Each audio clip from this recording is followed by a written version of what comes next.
maybe start it off, then pass it over to Daniel. Okay. And then you can pass it on. Okay.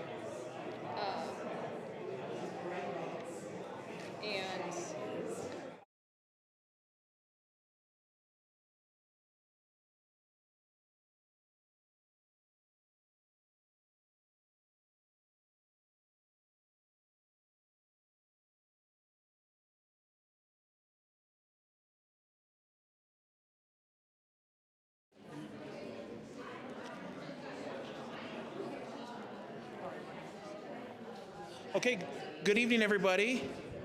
We're about to get started, so please take your seat and we'll get kicked off in just a second. All right. Good evening, everybody. My name is Justin Martinez, and I'm a city council member here in the city of Thornton. And I just want to welcome you all to my neighborhood down here on South Thornton, and let you know that we're going to have a very interesting conversation about ALPR, automated license plate readers. Just before we get started, I want to let you all know that this meeting was organized entirely by residents from the community. And when they reached out to me a few weeks ago, I was really excited to find a way to empower them to get their voices out here and to really get and start facilitating a conversation about this important issue. So thank you all for coming. We're going to have a very interesting program tonight. It's going to be mostly led by our residents. And before we get started, I do want to hand it over to our translation service, because we do have translation service for people who speak Spanish primarily. So I'll hand it over to Daniel. Thank you. Thank you so much. Good evening, everybody. My name is Daniel. First off, I want to thank the organizers for inviting me to this event and created an inclusive space, right, where everybody's going to be able to listen to the presentation in the language of their heart. If you need interpretation services, I'm going to be on this side over here. It's going to be all interpreted in real time. If you need interpretation, we have these little devices right here. Real easy to use, up and down for the volume, and the middle button to turn it off and on. Again, thank you so much for creating this inclusive space and for everybody to listen in the language that they prefer. Now I'm going to switch to Spanish. Muy buenas tardes a todos. Mi nombre es Daniel Barrón. Quiero darle las gracias a la organización el día de hoy por invitarme a este evento y que todos puedan escuchar la presentación en el idioma de su corazón. Si desea interpretación en tiempo real, voy a estar de este lado de acá. Muy sencillo la interpretación. Les voy a dar un aparatito como este para el volumen arriba y abajo, y para prender y apagar el dispositivo va a ser el botón en medio. Otra vez, muchísimas gracias. Thank you. Thank you, Daniel. So we're going to kick it off with one of our lead organizers, Meg Moore. Meg Moore is a resident here in the community. She reached out to me a few weeks ago asking about this flock situation that we've been hearing about on the news. I met with her, and this quickly snowballed into something that led up to this. I connected her with some of the other residents in the neighborhood, and I'm just so excited to introduce Meg Moore. I think she's done an incredible job organizing this event, and I'm really excited to hear what she's got to say. So, Meg Moore. Thank you. Thanks, Justin. And thank you all so much for being here. This is a great turnout for our little town, so it's just really encouraging to see how many people took the time to come out and listen, learn a little bit more, and have a conversation with your community members. So if we could go to the slides real quick. I'm just going to start off with kind of a quick overview of what we're going to do tonight, kind of format for our evening. We'll start with a conversation about what ALPRs are. We all come from varying levels of understanding of this topic, so I'm going to go over some real quick basics and also how ALPRs are being used right now in our community. Then we have three presenters tonight who are experts on this topic. We have Will Freeman. He's a local software engineer who created dflock.me, which is an independent project that's working to kind of track ALPR usage around the country. We have Anaya Robinson with the ACLU, and we have Tom Solomon with Institute for Justice. So we'll hear from all of them, and then we're going to open it up to Q&A, because I think really the most important reason that we're here tonight is to talk to each other, right? To hear from all of you what your concerns are and what your questions are. You will note that we do not have a seat at the table right now for law enforcement, unfortunately. We did invite the Thornton Police Department, and they have declined at this time. They're doing a presentation to council on February 3rd, and we've been told that they cannot engage with the public on this until after that. We did ask for some alternative dates that they could meet for a second public event. We haven't heard back on that. And we also asked if they'd like to provide a written statement so we could at least kind of have their voice in some capacity, but we haven't heard back on that either. So we do really want to hear that perspective. We really want to have that voice in this conversation. But for right now, we're gonna move forward with the information that we do have, and we'll hope to get kind of some more participation from them in the future. Quick ground rules for the evening. We really want to set the tone tonight that this really is about good faith conversation with our community. This can be a really sensitive topic. We understand that. We understand that we have really strong feelings on all sides of this. So just let's be respectful. Let's not interrupt each other. Let's no booing, no yelling. We're not attacking character. These things, I think we're all really good at this. So I just really want to set that tone, make sure that we're all here just in good faith to listen to one another. Last request, if you all don't mind, we do have a lot of cameras here. We do just ask that if you do have a camera, please don't take pictures of faces of audience members unless you have explicit permission from them to do so. All right. So we're going to kick it off with just a basic definition of what are ALPRs. These are automatic license plate readers. They're cameras. They take pictures of all passing cars, and they log license plate number and other characteristics, make, model, dents, scratches, that sort of thing. Those pictures are then stored on servers for later use for law enforcement. I do want to make an important distinction. These cameras are different than the red light cameras or speed enforcement cameras that you're seeing around town. And the big difference there is for red light cameras, a picture is taken only if an infraction has taken place, right? So you run the red light, the camera takes a picture, and that picture is then used in the enforcement for that infraction. These ALPRs are different in that they take pictures indiscriminately. So every car that passes by, its picture is taken. Some characteristics that kind of set these cameras apart, they're not your grandma's security cameras. They have AI capabilities, which means that they can do something they call vehicle fingerprinting, where rather than just using a license plate number, they're gathering data on all the characteristics about your car, right? Like the contour of a specific dent or the bumper sticker on your back bumper, a crack in your windshield. So they can kind of identify your car that way as well. This is also not just one moment in time. These cameras are networked, so if your car is passing a camera, it takes one picture, but when taken together, all of the pictures that have been taken of your car can then develop an analysis of your movement, where you have been, where you're expected to go, where you go frequently. So we are able to kind of develop patterns of movement, not just stationary location. There are also some flat camera models that can identify faces, they can identify human characteristics, voices, sounds. So lots of different capabilities here.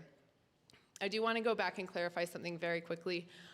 You're probably going to hear the word flock and ALPR used kind of interchangeably tonight.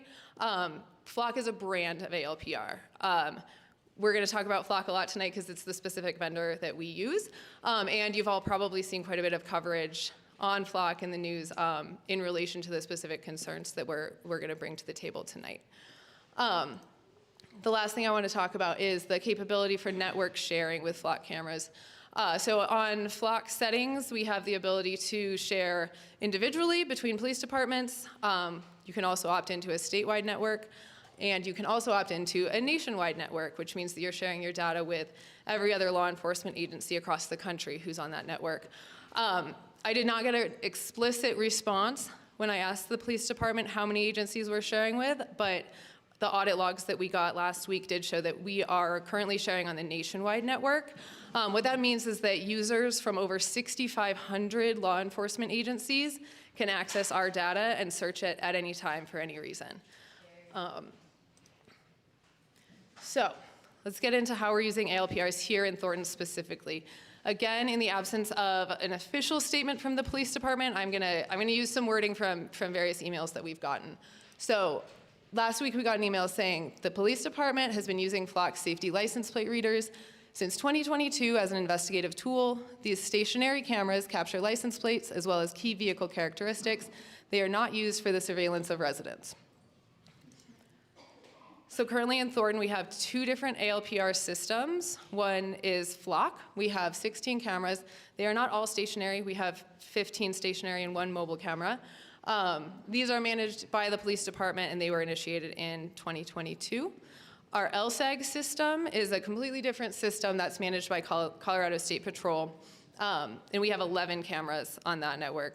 We're going to focus really on Flock tonight because it's kind of what's within our control in our city. So tonight's conversation is really a conversation of risks and benefits, right? Anytime we're employing a new tool for policing, we really need to take a look at what are we getting from it, and what are the risks that we could be taking by employing it. So the police department's reasoning for initiating Flock, I think we can all agree these are great goals, right? We want to reduce motor vehicle theft. We're going to use it as a force multiplier to provide alerts to our officers, increase the likelihood of arrest, and the prevention of additional crimes being committed. I think these are all great things. I think we all agree that we want safety in our communities. So I think that's a great common place to start from. We also need to take a look at the numbers and kind of see what benefits we are, in fact, getting from these cameras. So I'm going to use some numbers that we got back from the police department in December. And I do want to kind of explain how we came to these numbers so that we're all on the same page. We asked the department if they could help us understand how many arrests in Thornton were made with the assistance of a Flock camera. So they did a key term search of all of their arrest reports since Flock was implemented. They searched for the terms LPR, Flock, and LSAG, and gave us back how many reports referenced a Flock camera. Now, we don't know what the role was that the Flock camera played in each of these arrests, but I think with the absence of a law enforcement voice tonight, I want to just give these numbers the biggest benefit of the doubt that we can, okay? So we're going to assume that every one of these arrests used Flock in an instrumental way, right? Couldn't have happened without the Flock camera. Here are numbers of arrests, ALPRs referenced and an arrest was made. Here are numbers for an ALPR was referenced but no arrest was made.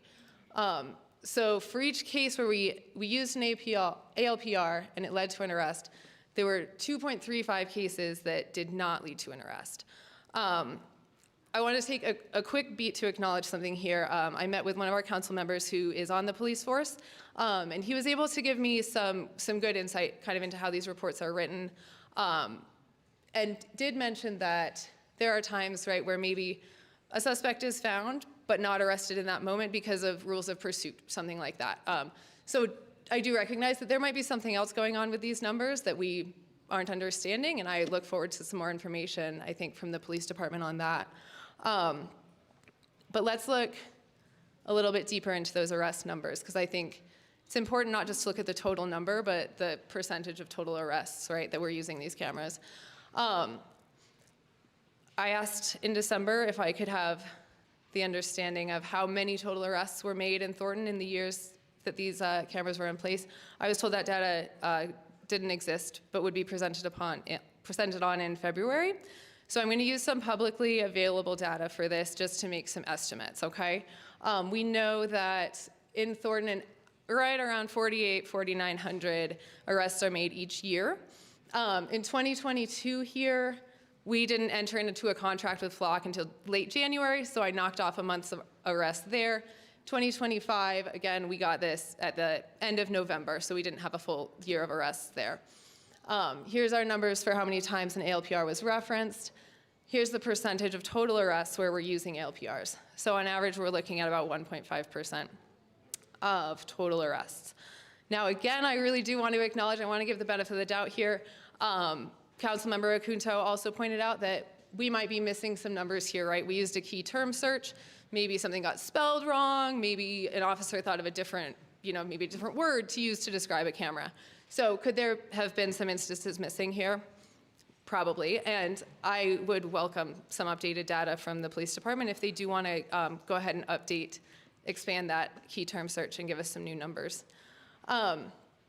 I also met with Councilmember Morris, who had another, I think, really valuable point here.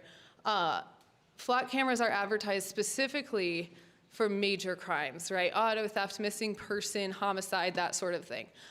So maybe we're solving 1.5% of all crimes, but we want to take a look really at how much is Flock helping us with those big major crimes. I asked for those statistics as well and was told that they do not exist. So I'm also going to use some publicly available data in this little segment.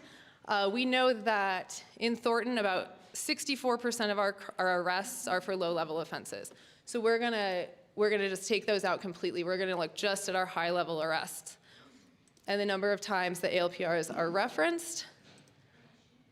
And here's our percentages. So now we're at about 4.2% of major crimes are being assisted with Flock. So I think we all get to decide on our own what our opinions are about that risk versus benefit, right? Like what level of benefit, this 4.2% success rate, is worth the risks and the concerns that we're going to talk about tonight. And I think now is where we're going to kind of dive into those risks. So I am going to first hand it off to Will Freeman here. Again, Will is a software engineer. He runs dflock.me, and he's going to present a little bit on some of the data security concerns that we're seeing with Flock.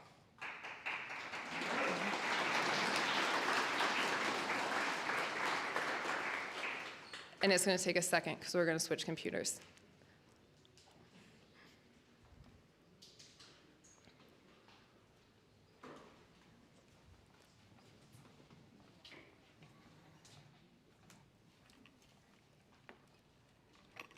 And you have the dongle too.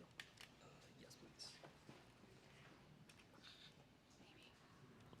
I can hold that if you want. There we go.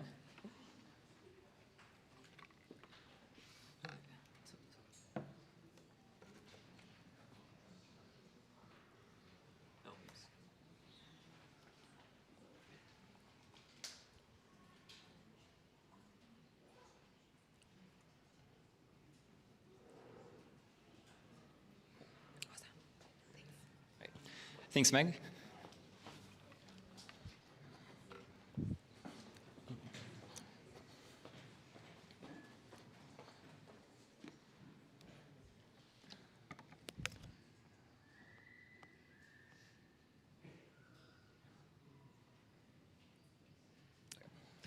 Hi, I'm Will Freeman. I am the creator of the DFlock website, and that's a site that maps out license plate readers around the United States.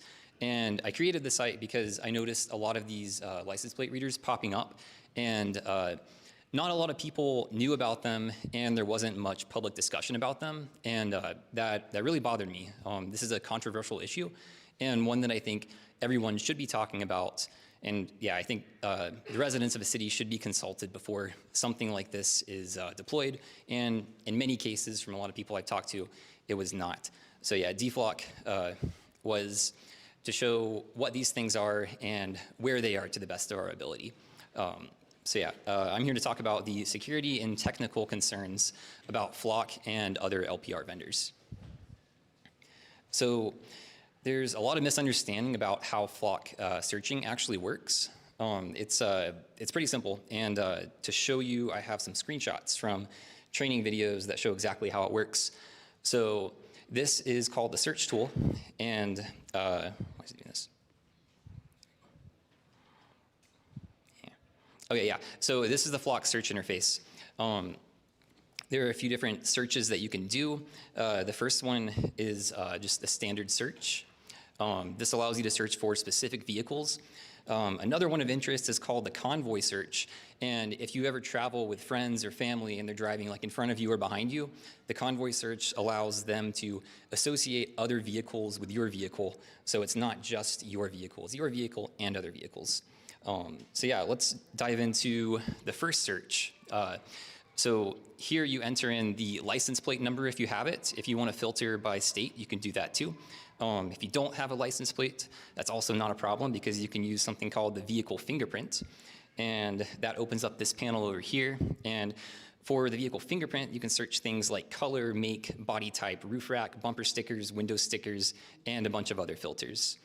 So yeah, after that, you enter in your time frame. That can be between now and 30 days before. So you select whatever you want there. There's a reason field. This is just a text box. You can enter in whatever you want for that reason. The reason is supposed to justify the search so that it appears in logs.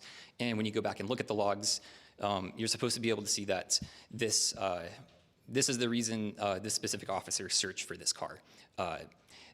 Next to that, you have the case number field. And in Thornton's case, most of the audit logs do not contain the case number. It's an optional field. So yeah, after that, you're able to click Run Search, and then you get results immediately. There's no moderation process or anything. So yeah, this is an example of some of the search results you'll get. You can get a map that shows all of the hits for the vehicles that you searched. You can scroll through this list to find your specific car. You can click on a vehicle and get more information on that vehicle. And we talked about 30-day data retention. That's on Flock's system. When you perform these searches, there's a button at the top right that says download. This allows you to export all the results and store it on your own computer as long as you want until you decide to delete it. Flock also has another search type if you pay for it. I don't know if Thornton pays for it. Some agencies do. It's called Freeform, and it uses AI to allow natural language searches. So you can search for things like a red Toyota with blue stripes or a Bobcat skid steer on trailer. And yeah, basically, if you can describe it with your own eyes, Flock can search it. The two on the right are kind of irrelevant. They're mostly for Flock's video cameras. They don't apply at the moment to license plate readers, but the two on the left do. So yeah, let's talk about what Flock does do and does not do by analyzing a lot of claims that are commonly made about them. So the first one is that Flock license plate readers don't track people. If we go back to this slide that you saw of the search results, and you zoom into the bottom right, it says vehicle journey. The vehicle journey plots the cameras that have seen this vehicle within the time frame you selected, and that time frame goes up to 30 days.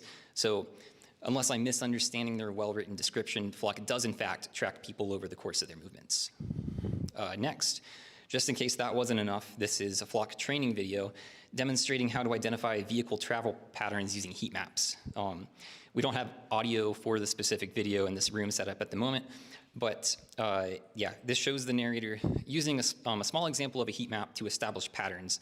She mentions that it can detect patterns of flow as a vehicle travels throughout the city. So this means that if you take regular daily trips to work, to drop kids off at school, to church, any other routine trips, Flock's system will be able to detect those patterns. And this is the DFlock map. This is crowdsourced information. Volunteer contributors have submitted the location, so it's a big underestimate of how many cameras there actually are. And yeah, despite that, you can see how big the network is. So their big network of cameras can easily recreate detailed travel patterns as you drive across Thornton and the greater area, especially if you go to businesses that have Flock camera at every entrance, and those are becoming more common. To show how quickly things are changing, when I first started DFlock back in 2024, there were about 5,000 cameras mapped in the United States. And that number today is about 70,000. Public records show that that number is actually in the hundreds of thousands. So you can see how it can get out of control really quickly. And the more data points you have, the more precise location tracking you can achieve. So yeah, we've shown how Flock LPRs can track vehicles, but if they don't collect PII, you can't relate that to people, right? Well, you can. So is a license plate PII? I am not qualified to answer that question as a legal definition, but in reality, it is. And Flock actually has software that does exactly this. It's designed for connecting license plates to people, and it's called Flock Nova. And in an audio recording from an internal Flock meeting, Nova was described as having the capability to jump from LPR to person. And how are they planning on getting this information? Well, license plate info is not hard to get. You can use open source intelligence, so just like Google searches and things, or you can use hacked data. And according to reporting reporting by 404 Media, Flock was intending to use hacked data in their Flock Nova product that came from a data breach, and they only decided not to after they got negative media attention. This is the data breach that I'm referring to, Park Mobile. If anyone parks their car in Denver or Boulder, Park Mobile is the app or website that you go to pay for parking. And the kind of information that it collects your email address, names, phone numbers, and license plate. And these were all included in that breach, and I was included in that breach. So a lot of you probably were also included in this breach. If Flock can get their hands on it, a bad actor could easily get their hands on it as well. And we can even go lower tech. This is an example searching for our event organizer, Meg. So all you have to do is go to a people search tool. You can just Google that. And then sometimes it'll have multiple results. From there, you can use things like Facebook or LinkedIn. You can find spouse information. You can find information on like where they lived in the past. And you can easily narrow it down to one person. And then you can confirm that with tax records. And nearly every city and county has tax records that show exactly who lives where. And then from there, you see when they're not, or when they are home, you drive by, take a picture of their license plate, and then you have their license plate. This is one of many, many ways to get a license plate from someone. It's very, very easy to link a person to a license plate. So saying that license plates don't identify people is very disingenuous. So another thing here is that the agency is in complete control of data sharing, and that's not true. Whether it's due to a bug or a mistake by Flock, poor communication, or a confusing setting. So here's how sharing in Flock actually works. It's not like one agency sends a request to another agency saying, hey, I'm searching for this vehicle. Do you approve? Can you search your cameras for it? No, the requests in Flock are for persistent access. So if someone has access to our cameras, it's as if they logged in on their own account and it's their camera and they're searching them. There are some small distinctions between the lookup tool and the search tool, but I won't get into that because it's mostly irrelevant. Here's what the agency can control. So they can share access to cameras with specific law enforcement agencies. They can share access to cameras within the state or within a mile radius. They can automatically accept requests for sharing. They can bulk share access to their cameras. They can bulk request access to other people's cameras. And the most disturbing thing is that they can bypass all of those above restrictions by checking a box labeled Enable National Lookup. This is what it looks like on their interface. I'm going to zoom in. And it's as simple as checking a box, and then you are now on the national network. The national network is a reciprocal data sharing relationship, as it's been mentioned before. You have access to search everyone on the national network, and everyone on the national network has access to search your cameras as well. Then we have the issue of unexpected access. So last year, the Flock CEO, Garrett Langley, told 9 News that Flock had no contracts with federal agencies. A couple weeks later, it was discovered that they did have contracts with federal agencies, and they were given permission to search over 80,000 cameras without many of the agency's knowledge. In this example on the right, we have Border Patrol. Border Patrol is a federal agency, and you can see in the total devices searched, that number is well over 80,000. So even if this didn't happen, if Thornton locked down their system, prevented access from anyone except people they specifically chose to allow access, you still have to deal with search warrants and subpoenas because Flock is the one maintaining this data. And that's not a bad thing. Search warrants are good. It provides friction and prevents you from getting access to things that you don't need access to.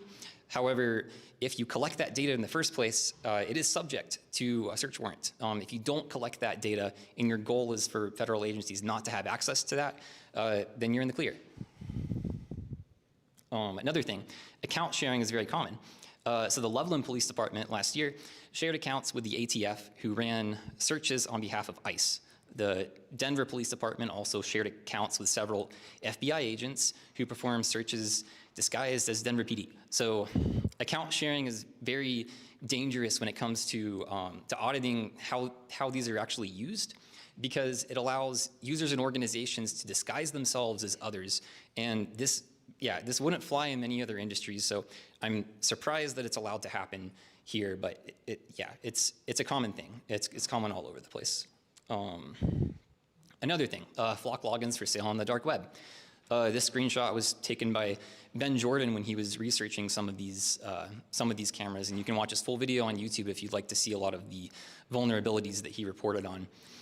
So Flock doesn't require multi-factor authentication for all agencies. That's kind of an option right now, and because of that, if you have a username and a password, if someone gets it through phishing, if there's somebody in a police department somewhere across the country who is like making a bad decision, it doesn't matter. There are a lot of ways to get someone's username and password.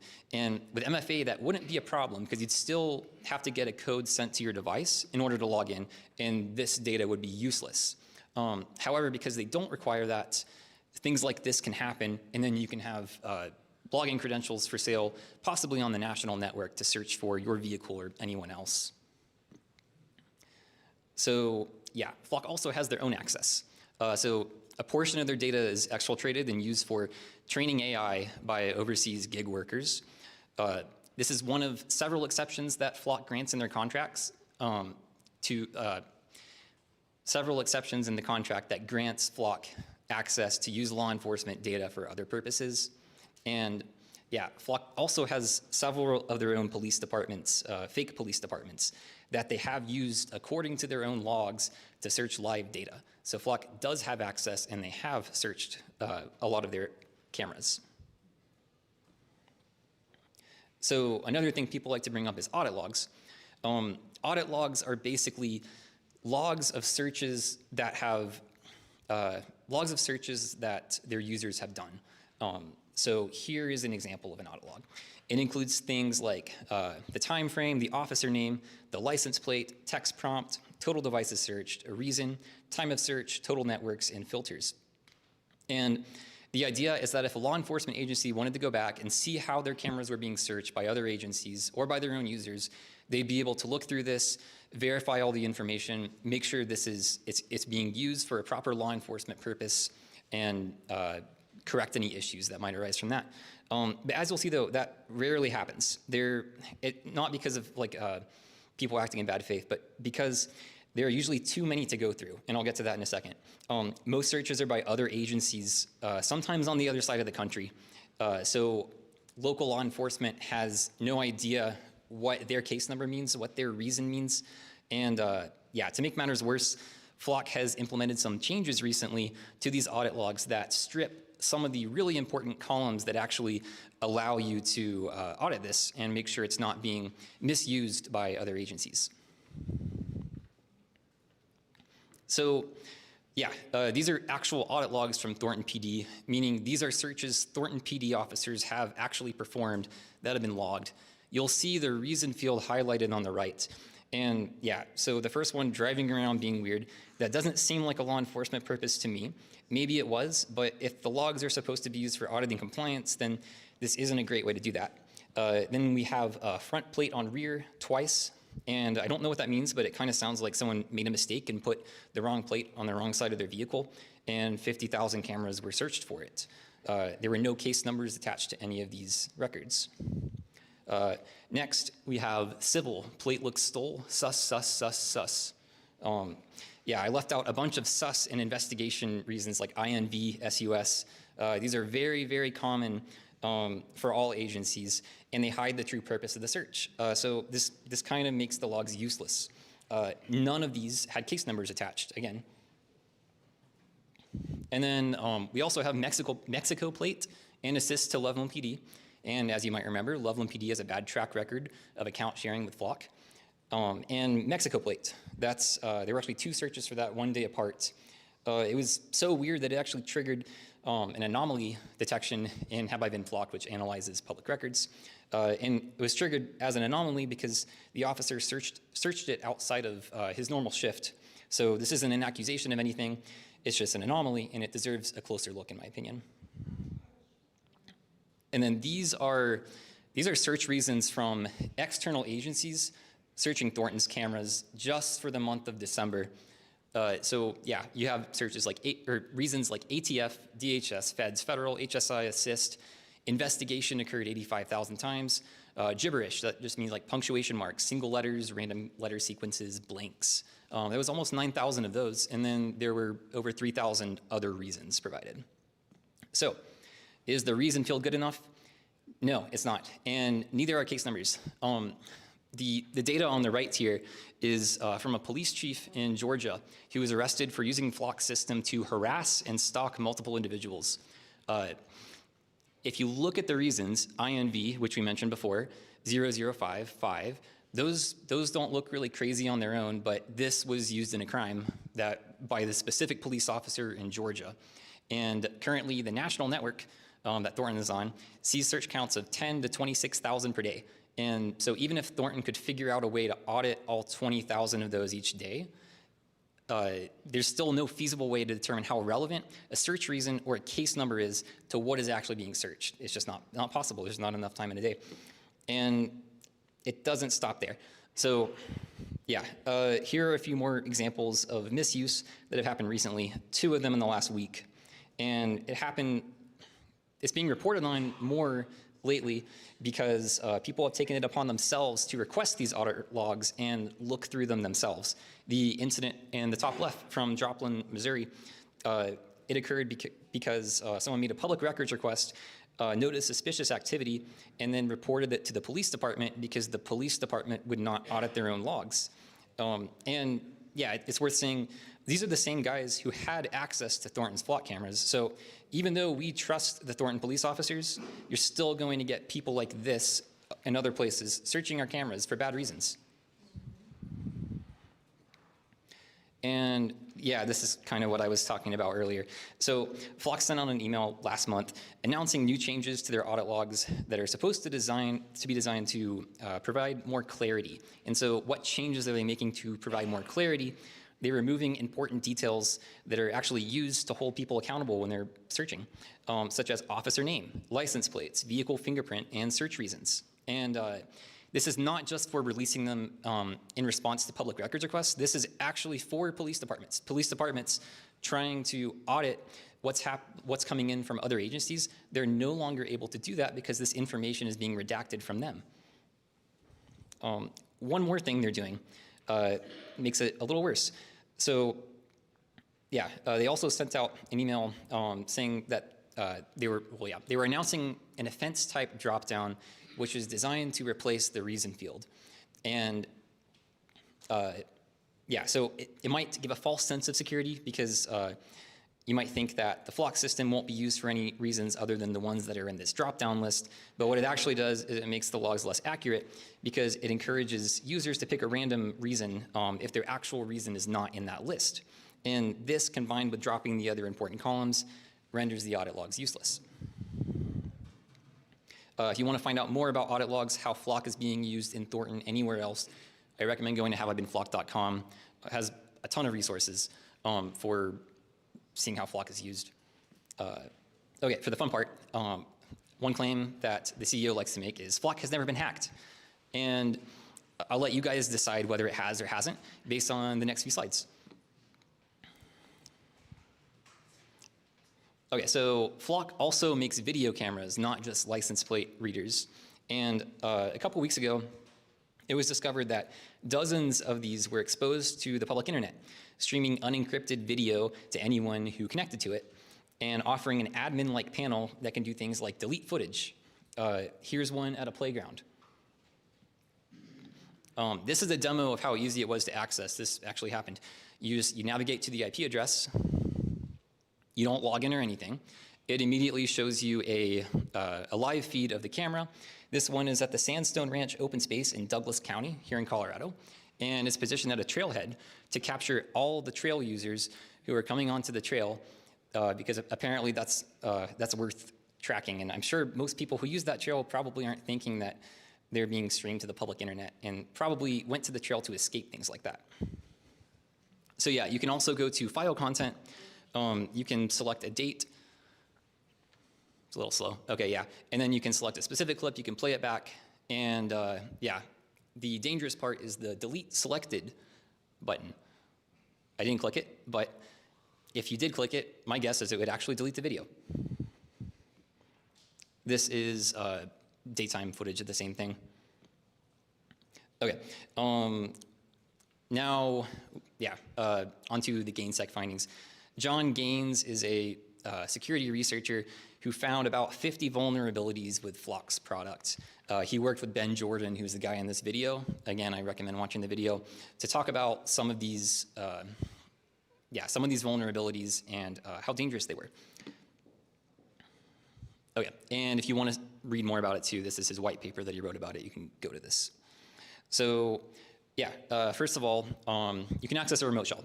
So this button on top, you can press it a certain number of times, and if you do that, it'll spin up a local Wi-Fi network. You can then connect to that Wi-Fi network, and using several exploits, you can get a remote shell on the device, which essentially allows you to take full control over it, run your own code, and tamper with data that's actually on it. And in the newer models, they have something called a compute box, which is that thing. It has USB ports exposed, so you could just walk up to it at night or when no one is looking, put a rubber ducky in it, and that contains your payload, and it can exploit it for you. And for those of you who don't know what a rubber ducky is, it looks like a USB flash drive, but it acts as a keyboard, and it can run whatever malicious script or good script. People just tend to use it for bad things, acting as a keyboard on it. So yeah, this is Flock's response. They brushed it off as an attack that could probably never happen in the field, as if someone couldn't find a long stick or a broom handle and hit the button that way. And then they also claim that it requires specialized knowledge, and an attacker would still not be able to gain access to the footage. So let's see if the attacker was able to gain access to the footage. Yes. So this picture on the left is from a factory where the device was assembled. And this picture on the right is Ben Jordan holding it up to his face. And no specialized knowledge is necessary because the researcher built a tool that demonstrates these exploits. So if someone had access to this tool, they could simply run these exploits without knowing what they were doing. We call that a script kiddie in the information security world. Someone who has bad intent but doesn't know exactly what they're doing and just runs scripts. So, yeah. Flock is lacking a lot of basic security features. Some things like making a claim that the footage is encrypted throughout its entire life cycle. We saw that was not true, otherwise we wouldn't have seen those pictures on the previous slide and on this slide because it would require decrypting, and we don't have the key, so it's not encrypted. Another thing is they have an internal API called the Collins API, and it has some critical functions like disabling camera feed. There is no password for that API. If you have access to it, you can shut off the camera feed. Oh yeah, and this was a screenshot taken today, so despite this research, they're still claiming that it's encrypted throughout its entire life cycle. Okay. Next, they're using a deprecated operating system. To put that in simple terms, they're running a really, really old version of Android that stopped getting security updates in 2022. And running an old operating system is not a good idea. People find new vulnerabilities every day. They report them, they publish them online. And yeah, for new operating systems, they issue security updates so that you can protect yourself against these. With old operating systems, they are vulnerable to every security vulnerability that came out since it stopped getting security updates. So that allows an attacker to exploit those vulnerabilities if they have access to it. And all Flock written apps have debug mode enabled, which means you can tamper with the applications while they're running, like changing variables, changing data, anything in memory you can change. And they also expose a lot of API keys. API keys is like a programmatic login, so you can pretend to be an authorized application, and if you have this key, it will give you access to whatever that application is supposed to have access to. So in this example, this came from one of their leaked API keys. The information is redacted, but it shows the Aurora Police Department information, including officer names, email addresses, phone numbers, and the areas they patrol. And in some other jurisdictions, they also exposed live patrol car locations and body camera locations. So yeah, all of this to say, Flock's security statements, they misinform and create an exaggerated sense of security. They are not as secure as they claim, and we know that because security researchers have actually touched them and exploited some of these vulnerabilities legally. If they're able to do it legally, people are also able to do it illegally. Until last month, Flock didn't have a chief information security officer, and that says a lot about a surveillance company's approach to information security, because most companies have these. There are over 40 more published vulnerabilities with Flock cameras, and I won't get into them in the interest of time, but the bottom line is that most of these statements are security theater and not actual security. Flock was actually investigated by Congress last year in August 2025, and then they requested the Federal Trade Commission to investigate them in November 2025. And the reason, or one quote from the letter on the right is, "Flock has unnecessarily exposed Americans' sensitive personal data to theft by hackers and foreign spies." That's not a great look for a device that's capturing really sensitive information. And yeah, it's not just Flock. Flock is not the only ALPR company with serious security concerns. Exactly 1 year ago, you might have heard about a Motorola data breach. Motorola also makes license plate readers. They're called Vigilant. And they had an issue where hundreds of their cameras were streaming live video, both color and infrared, and a bunch of decoded vehicle information along with the license plate number to the public internet to anyone who connected to it. You could write a script, log all that information. I was able to track down some of these cameras in person, the one at the bottom. These were all taken with Motorola LPRs. These companies, no matter who they are, it could be Flock, it could be Motorola, it could be Axon, anyone. They're valuable targets for attackers because of the sensitive information they collect. And you might have heard about other data breaches, like for things like social security numbers. We talked about the Park Mobile data breach. You might also remember hearing about a recent data breach of T, which was a dating intelligence platform for women.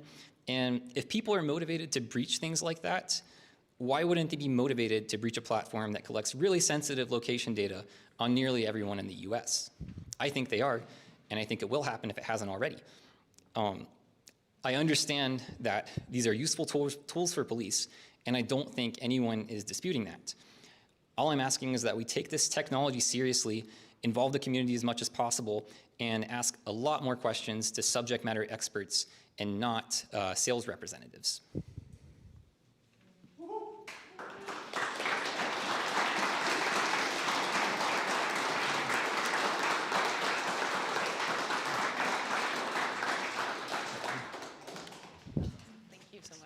Thank you, Will. All right, next we're going to turn it over to Anaya with the ACLU to talk to us about some human rights concerns we have.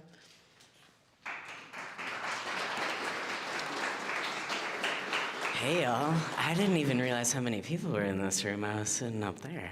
How's it going? Hi, friends. I'm Anaya. I'm the Public Policy Director at the ACLU of Colorado.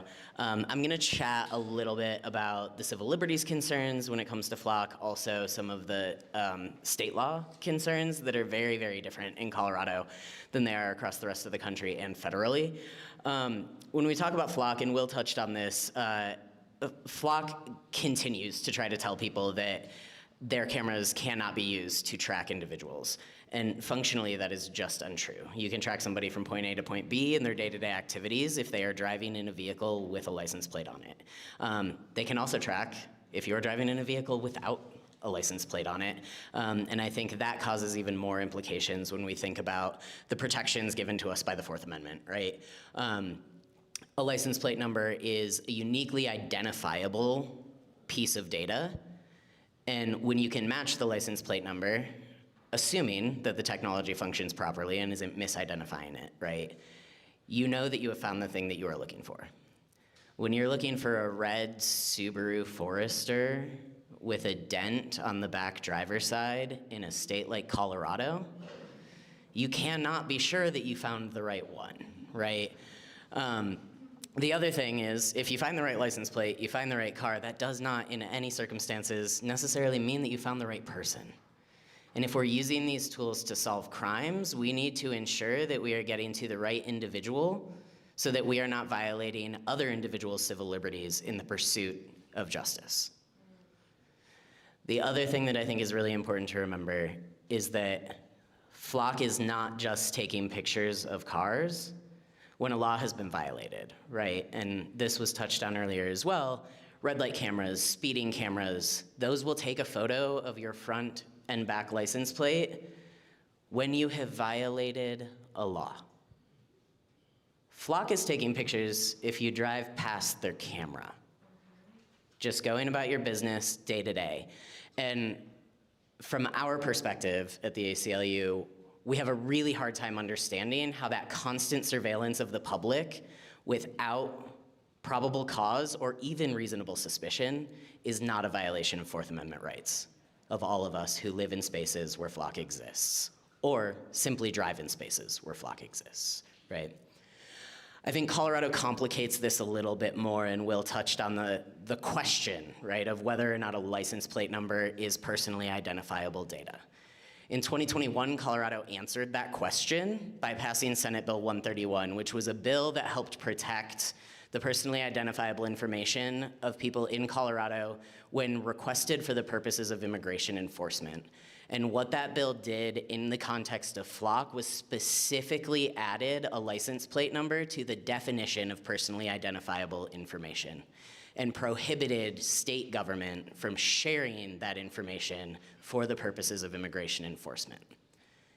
In 2025, just this past year, Senate Bill 276 was passed, which expanded that prohibition to all governments across Colorado, including municipalities, which means that municipalities are now restricted from sharing a license plate number for the purposes of immigration enforcement.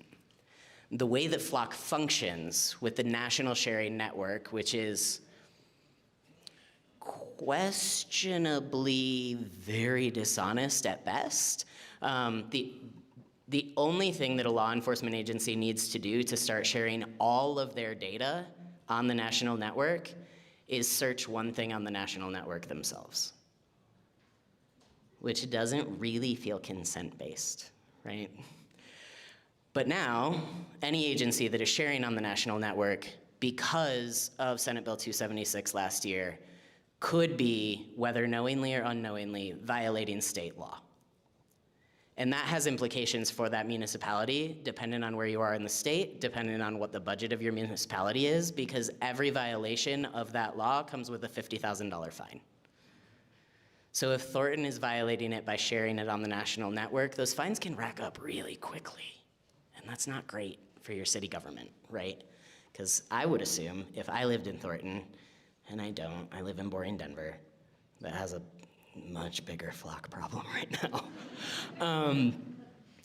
I would want my tax dollars going to things like infrastructure and like helping out my neighbors and having cute parks for my kids to play in and like actual safety for community, not fines because a AI tool that the police department is using was violating state law on a regular basis, even if they're not intending it, right? I think one of the other things that implicates Colorado in a way different from a lot of states when it comes to Flock 2 is our SHIELD laws, protecting people who are both receiving gender-affirming care and reproductive care in Colorado, but also coming here from out of state to receive gender-affirming care and reproductive care. With the National Sharing Network, other jurisdictions, say in Texas, could access that information, track somebody from Texas through other states into Colorado, and in some instances throughout the state of Colorado, these cameras are positioned directly outside of reproductive care facilities. It's deeply concerning that we very intentionally as a state passed laws to ensure the protection of people seeking legal care in Colorado to not get prosecuted when they get home. And now law enforcement agencies across the state are creating a very easy loophole to those protections. It's not great.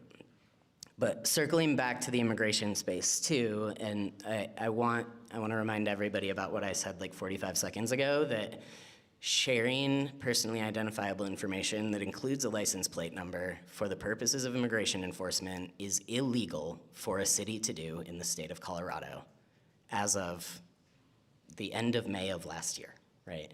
End of June, maybe. In December of this past year, so last month, there were 180 instances of searches by federal agencies on Thornton's Flock database, just in 1 month. So a potential for 180 violations of state law. which isn't protective of anybody, but it's certainly not protective of you all here, right? If your tax dollars are going to violate state law. I just had a thought and now I forgot what it was. I think some of the other implications too in this are that, you all have a right, and a constitutional right at that, to go about your day-to-day lives without the government knowing who you're associating with. It's part of the First Amendment. What you're going to do, who you're going to see, what activities you're going about, what church you go to, what doctor you go to.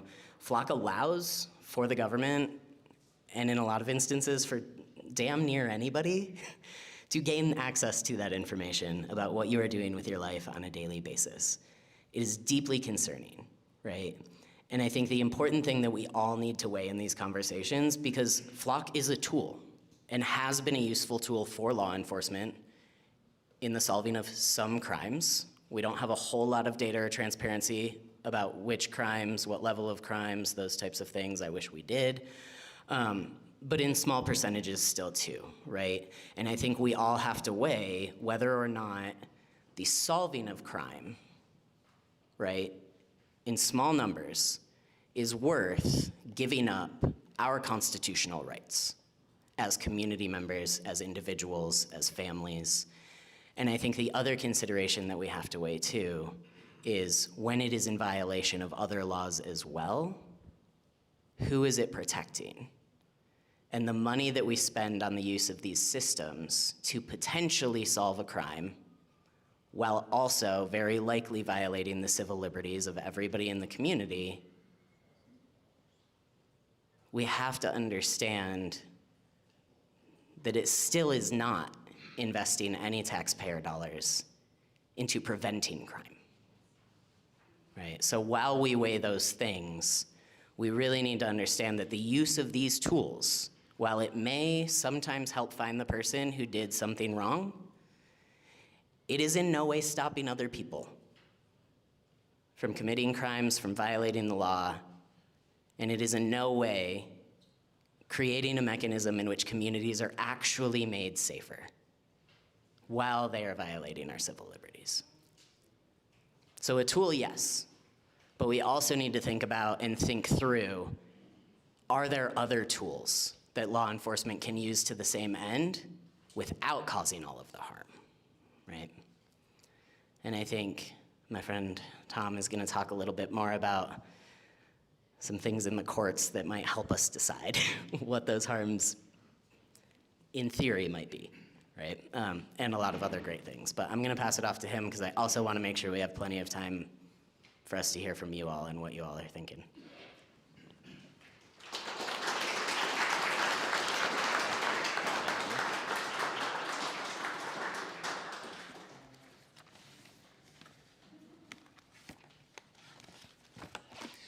Well, hello, everybody. My name is Tom Solomon. I work at the Institute for Justice on our activism team.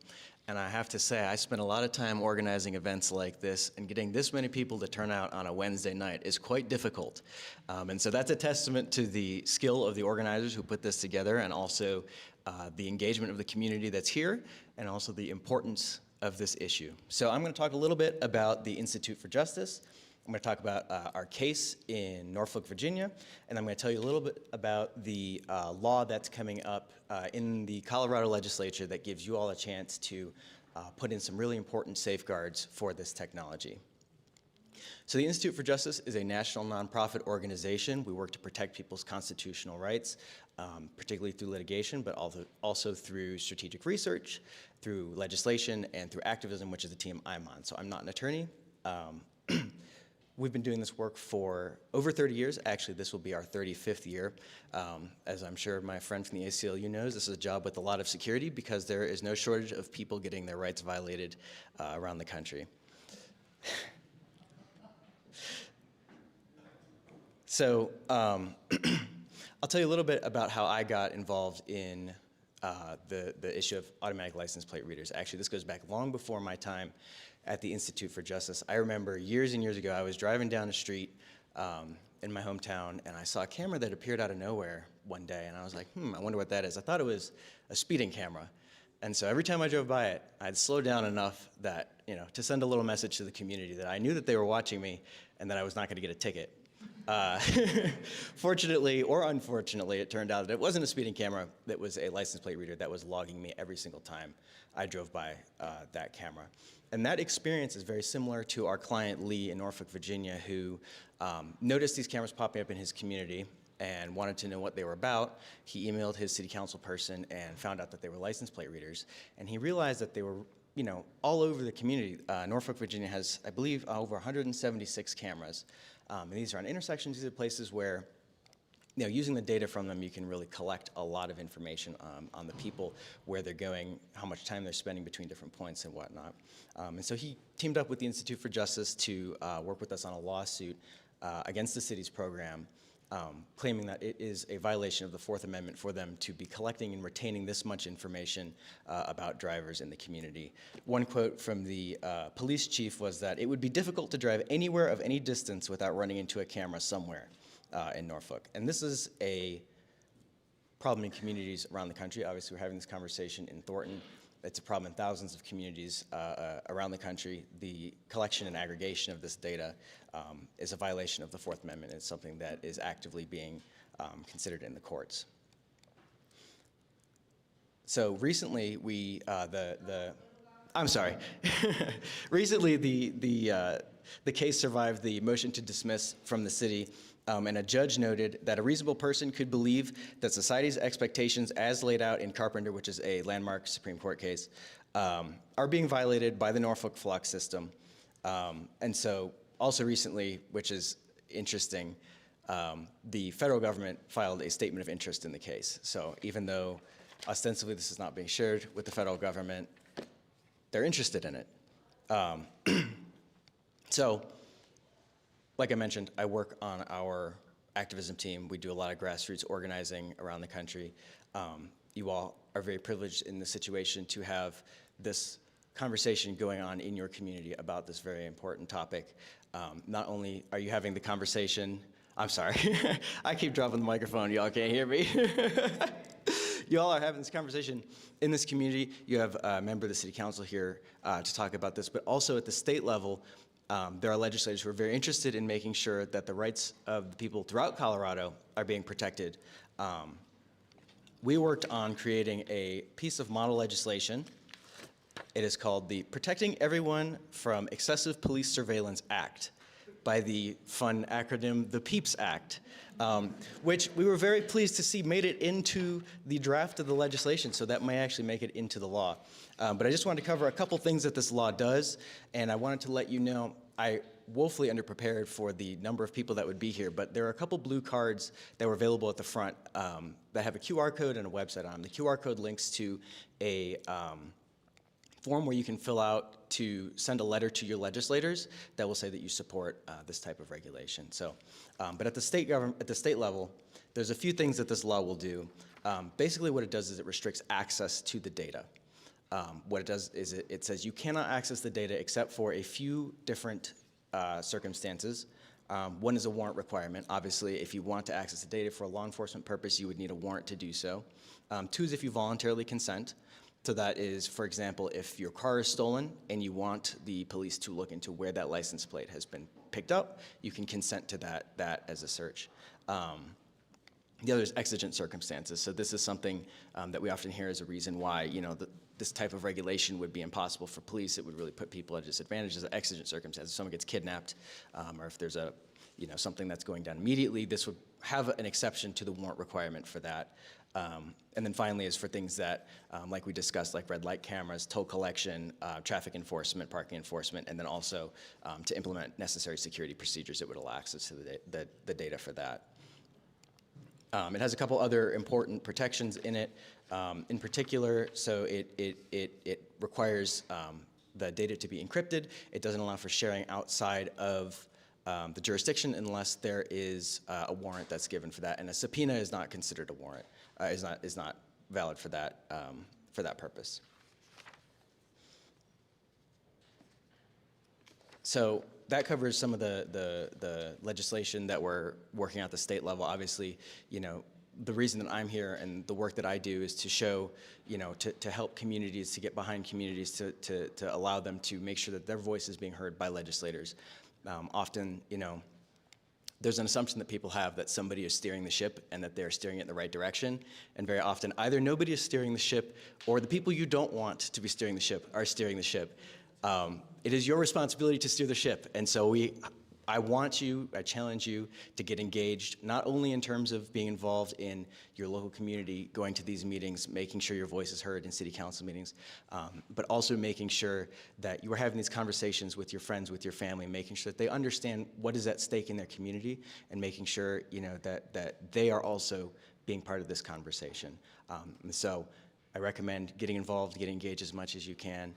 Feel free to reach out to me if you have any questions. I know we probably ran out of those cards, but if you want to get connected with us, you could just Google Plate Privacy Project IJ, and you'll get to our website. You can get engaged there, and also just let me know, and I can get you connected with that form to send a letter to legislators when the time is right. So that covers my presentation. I appreciate your attention, and I appreciate y'all being out here.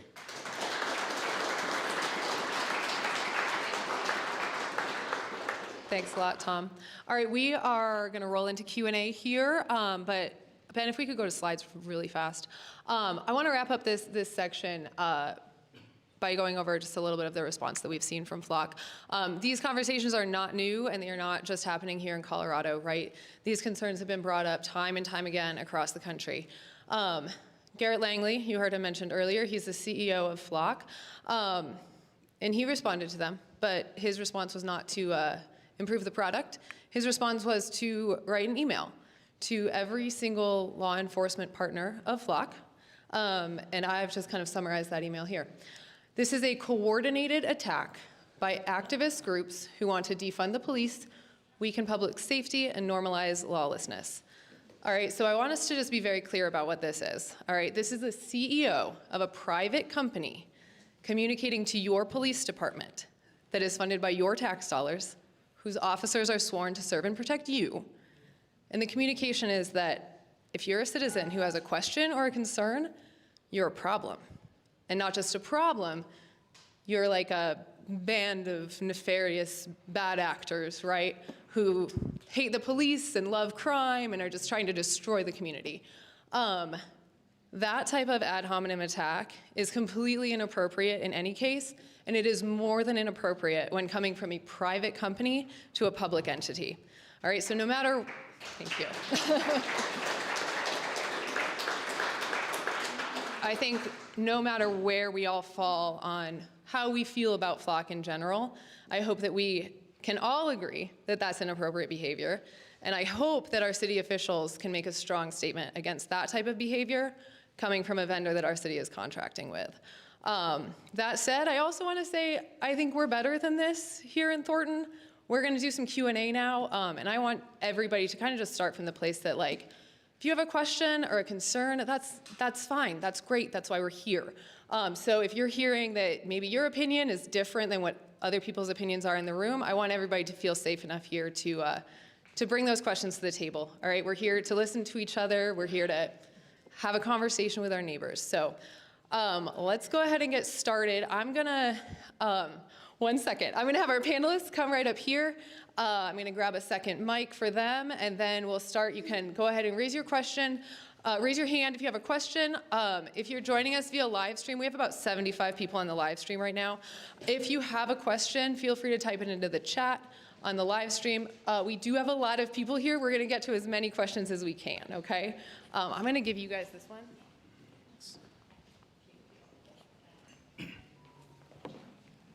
All right, I'm ready. Is this on? Yes. So you said that the flock has been in place since 2022 in Thornton. Do we know by what process it became established here? We do not. I don't think our council members that are here right now are on council at the time that it was installed, so we do not have an answer to that, but would be happy to look into it further for you. Can I? Oh. I just wanted to add something to that because this is a situation that we see in a lot of local jurisdictions across not only all of Colorado, but the entire nation, is that these flock contracts tend to miraculously be just under the threshold of what would require city council approval. So flock is really getting around any diving into contract language in a meaningful way, but also any public comment periods or public awareness that these tools are even being used in communities by really looking at those thresholds and keeping those contract amounts just below them.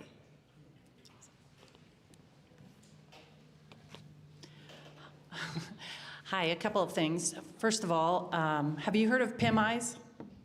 Yeah, so PIMEYES is a company that started doing facial recognition. And what they did is they illegally scraped the internet for everyone's social media and created a facial recognition database. And what they did is they walked around and they went around and they sold it to law enforcement before anybody knew what was happening.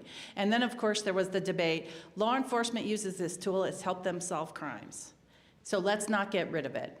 That is the same MO that Flock is using.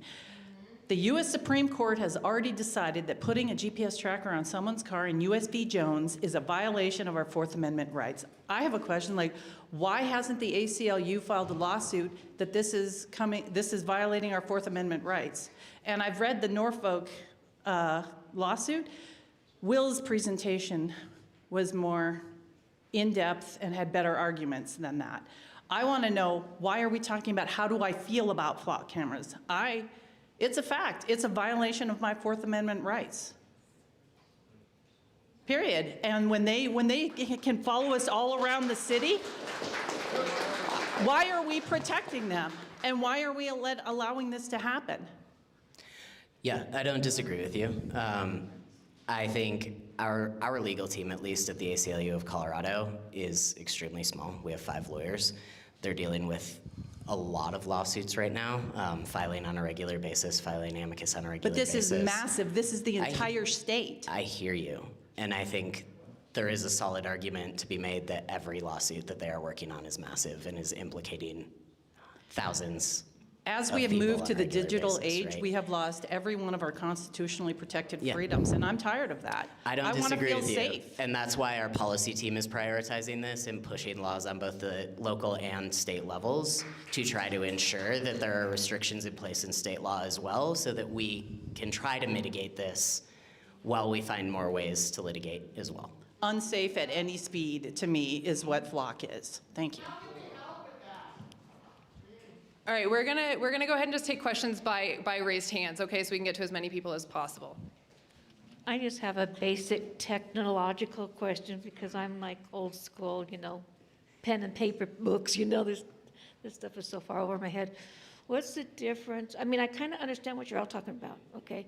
But what's the difference between like the little vans that sit on the side of the highway and you record your car so you don't have to get an inspection because you passed the emissions, or the highway, whatever it is, the magic, whatever voodoo out there that, excuse me, measures the traffic and the speed and the accidents and all that kind of technology stuff. Does that make sense what I'm asking?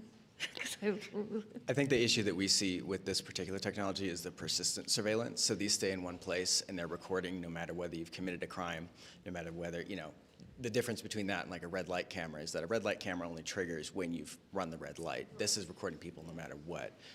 In terms of like toll enforcement too, that's only being triggered when, you know, you pass through the toll booth, right? But this is no matter, you know, when you're driving on the street, you're trying to get to your doctor's appointment, you're trying to get to your lawyer, whatever, you're getting captured by these cameras. And so that's where we see, you know, the Fourth Amendment violation versus those other technologies. And now it's going to be the same as you got a security camera that are just, they're accessing that information for something beyond what that business put the camera up for, or is it separate cameras? Well, for the purposes of the lawsuit, we're focusing specifically on license plate readers. But in terms of, you know, private companies can collect that data. That's not necessarily involving the Fourth Amendment unless the police are accessing that data, and there's a lot of different things that go into that. But specifically with license plate readers, like we were saying, it's the persistent collection and aggregation of data that we're seeing as the Fourth Amendment violation. All right, we've got one back here. Hello.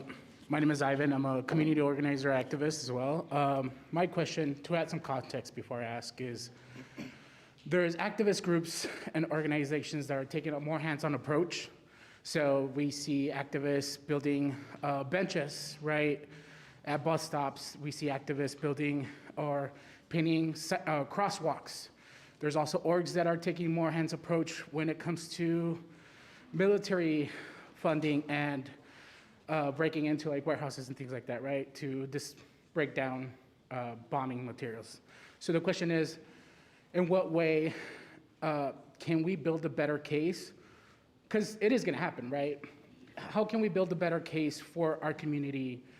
Can we get signatures? What is it we need to protect those that are gonna do a more hands-on approach, right? Like, what's the legality between covering the camera and removing it, right? And what happens if community supports that? That's kind of where my question's at. I would just say, in terms of the, getting engaged and taking a stand against technology that you feel is, not right in your community, it's a matter of, starting with the legislative and your policymakers. They're the ones who decide on these things, and they're the ones who you can get engaged with. I would just say, I've worked with a few communities around the country that have been concerned about this issue, and oftentimes, it starts by just one person getting curious about the issue, and they will bring it up to their city council, they'll bring it up to their neighbors, and that'll start a movement. We worked with a community in Scarsdale, a group of activists in Scarsdale, New York, and that was really just started by a couple people who saw this as an issue. They raised it. They eventually were able to get the contract taken out of consideration there. So I would say it's very doable in many circumstances to be able to make that legislative change, but also, like I mentioned, talking to your neighbors, talking to your friends. This only happens if people become aware of it. And I think, like Will mentioned in his presentation, this conversation wasn't really happening for a long time, and it's starting to happen now, and it's happening more than it has been at all in the past. I know that we've talked to a number of other organizations in the space, and everybody's, saying that the amount of people reaching out, the number of communities that even I'm just getting emails from, people saying, this is happening, what do I do? It's unprecedented. And so, keep up the momentum, keep having those conversations, and, don't just accept these things as it's just the way it is. Get engaged, wonder what that camera is that's looking at you, that's what's important. I think one other thing on the community side too, especially if there is a question of whether or not you have a city council or other legislative body that wants to implement any statutory change in these spaces, is that you don't need the elected officials if you think they are unwilling to do it. You can organize community, you can petition for a ballot measure to make an ordinance change as well. So in whatever community you're in, right, if there is a question about legislative will to create a change, you don't need legislative will if you have the will of the community. We're also going to talk a little bit about some next steps at the end of this presentation. So really quick, we had a good question online that might be some helpful information for some folks here. Very briefly, how do you tell a flock camera from another security camera? Yes. So you can go to dflock.me/identify. That has a lot of examples of what flock cameras look like. But yeah, typically they have a solar panel mounted above them. Their cameras are usually black and teardrop shaped. The newer ones are a little shorter. They're positioned along a roadway, like aimed right at the back of cars. Things like traffic light cameras, they're usually positioned to see the front of your car because they want to know if you're waiting at the stop line, not like what your license plate is. So they're positioned very clearly to capture the back of your license plate. And yeah, you can find examples online. Even if you just search flock camera on like Google Images, you'll find some results. But yeah, they have very, very distinct shapes and looks. Awesome, thanks, Will. Okay. Actually, I wanted to talk to you about your interaction with the Thornton Police Department. I've sent some public records requests to them and other police departments. I don't think I ever heard from Thornton, so I'm glad that they did engage with you and respond back to you. How has the relationship been with them in terms of bringing this up with them, trying to get data from them? Have they been responsive, or are they trying to maybe hide some shady stuff? It's a really good question. I don't want to make any characterizations, right? I'm not going to make any statements about their intent. What I can tell you is that when we started organizing this event, our very firm purpose was to have a conversation with everyone. And I think that law enforcement perspective is incredibly important to this conversation. So our hope was to have that voice here. As far as getting information, they were in compliance to my core request.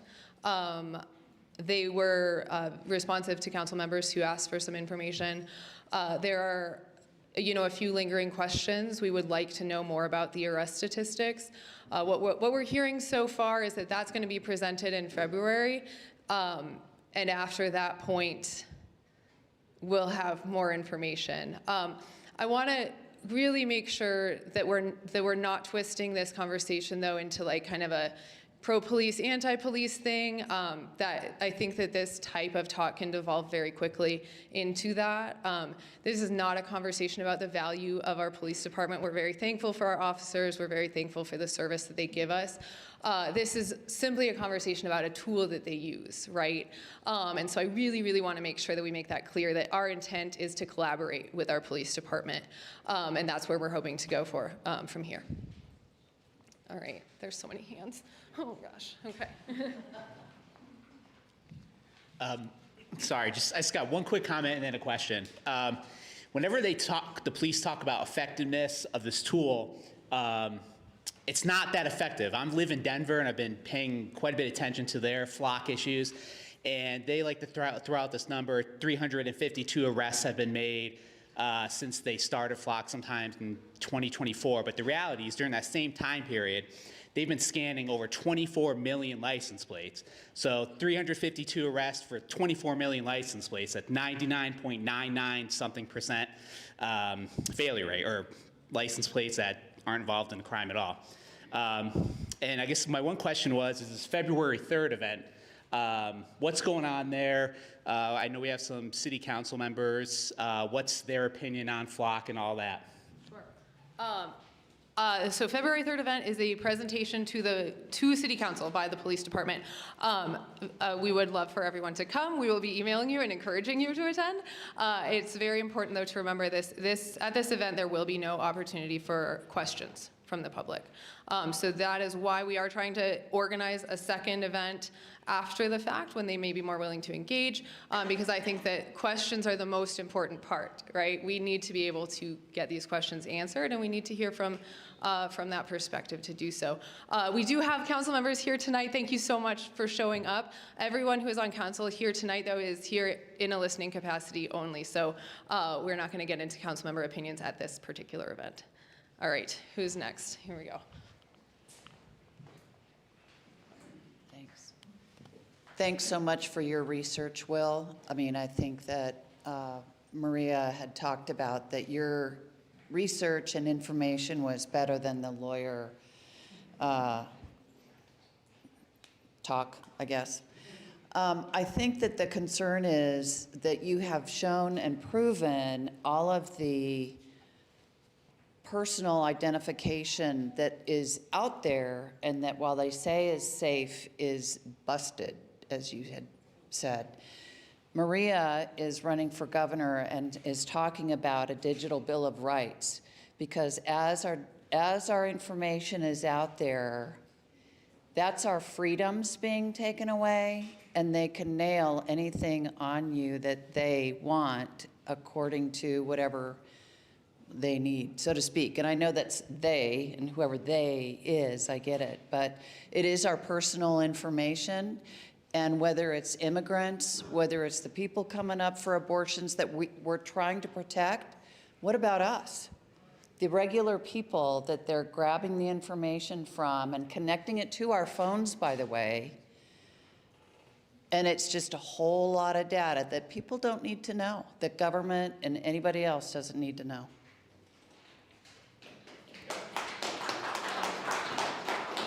Maria Orms, she's running for governor, and it's a digital bill of rights that she's pushing, among other things. All right, Ernestine, I've seen you back here for a while. Sorry. That's okay. I have a real simple question, and you probably already answered it, but I didn't hear the answer. Can we access a map of where every single flock camera is in our city? So that would have to come from the Thornton Police Department, most likely. In my experience, every time I've made a request for the locations for any police department, they've always rejected that request. So if you go to dflock.me, it'll show you a map of ones that people have reported. dflock.org is another way to access it. It's easier to remember. And yeah, it's not a complete map. If you do see one, you can report it using our app or something. But yeah, there was a way in the past to use to use Bluetooth to find them. Their battery packs had Bluetooth, and they had they were called Penguin, and then some numbers, so you could drive around with a phone and find them, and that's how we found a lot of them. We also found some from public records requests by, I guess, yeah, I wouldn't say tricking, but police departments didn't really know how Flock worked, so they gave us a link to what was called a planning center, and that allowed you to export all the data. Flock invalidated that planning center for all of their users, so there's no. There is a source of truth. That leaked API key will also get you their locations. But yeah, in reality, you probably have to ask the police department for like a complete map. All right, we've got one back here. Hi, Dennis. I'm a Thornton resident. I have a thought experiment for the audience. How many of you are gun owners? A gun owner. How many of you go to the range?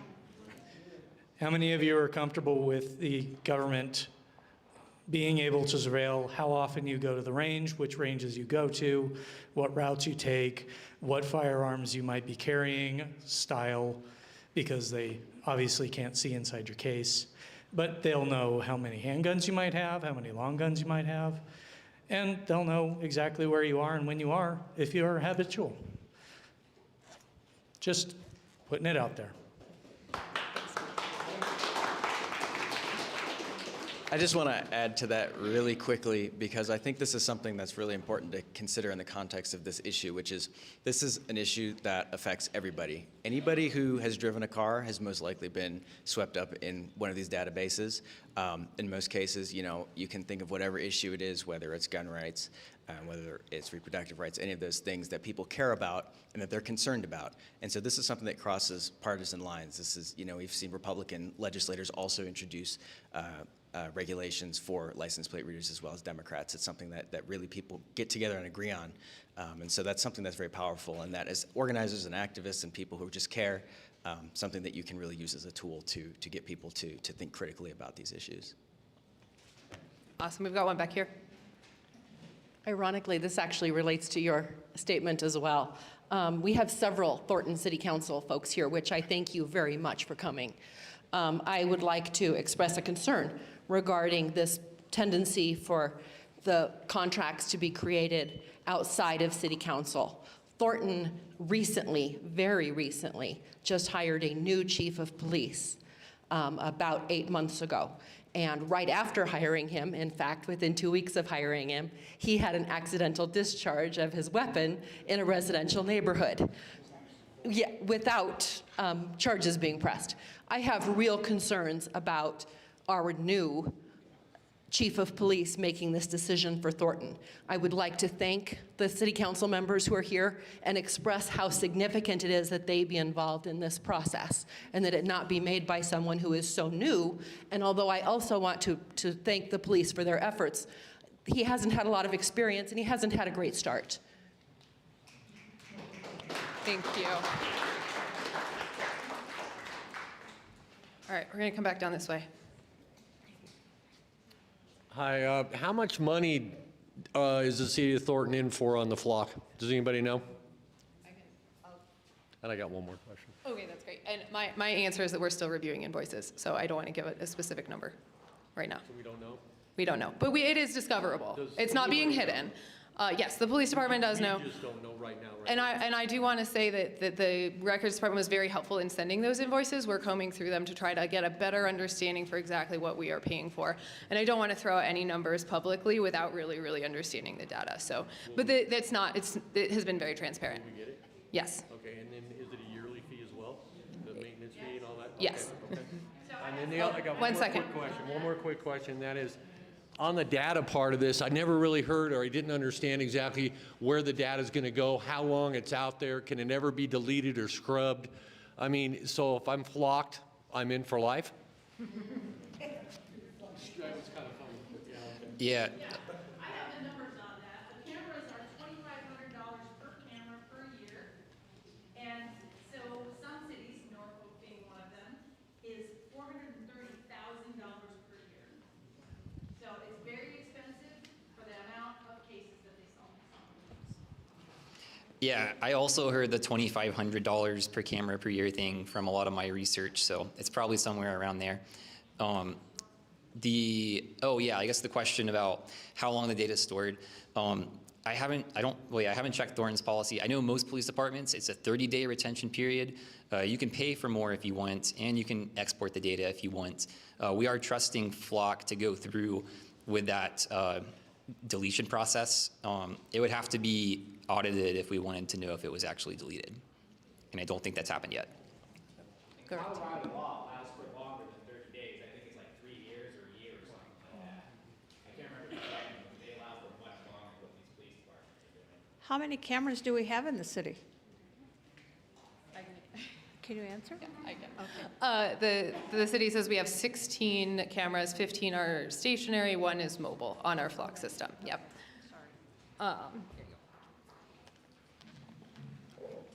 It would appear that we're focusing on the flock cameras largely, and yet digitally, the cat's out of the bag and has been for some time. So with all of the monitoring that's going on, not just flock, surveillance cameras in public areas, private cameras that are accessed, cell phone systems that are monitored by retailers and whomever else, you're really more addressing an ethical issue than a technology issue. How do you see addressing that going forward? I'll just say the way that we design this legislation is meant to be broader than just license plate readers. It will hopefully cover other things that could run up in I'm so sorry.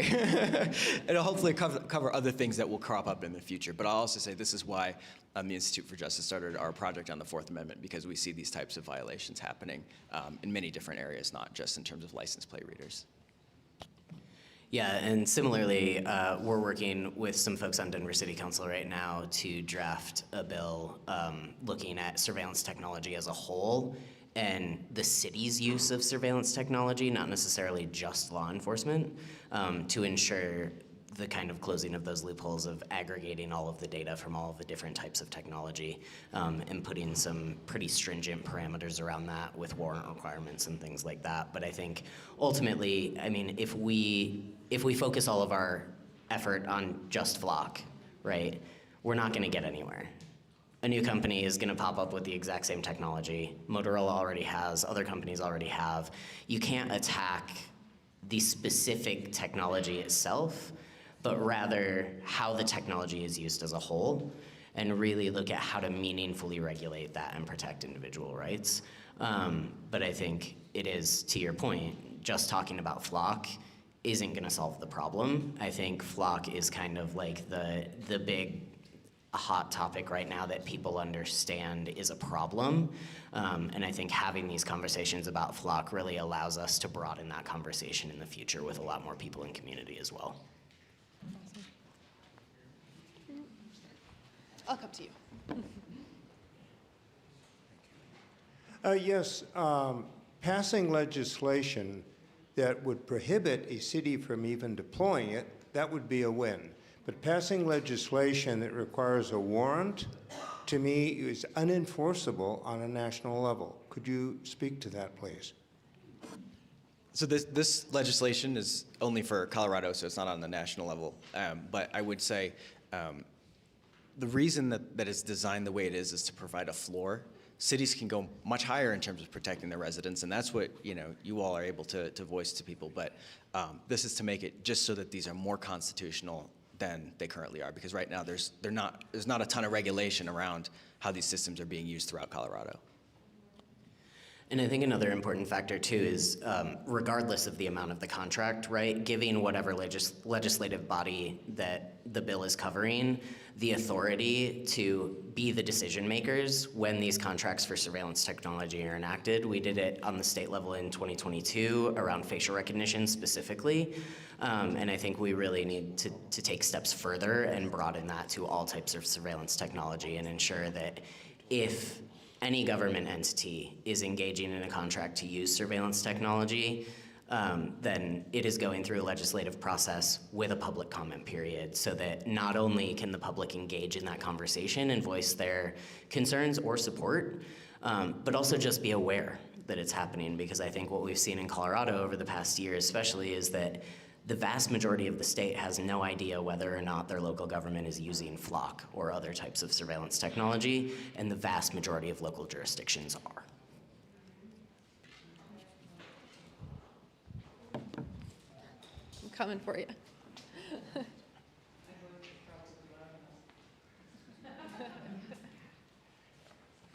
I had heard from somebody that you could also, or FLOC could also have access to the Ring doorbells. Is that just a conspiracy thing, or is that an actual possibility? So FLOC entered a partnership with Ring in October, I believe, of 2025. So yes, in certain circumstances, agencies can add to their contract to be able to have access to certain data sets from Ring cameras, as well as FLOC cameras that are both used by law enforcement, but also private contract data for FLOC as well.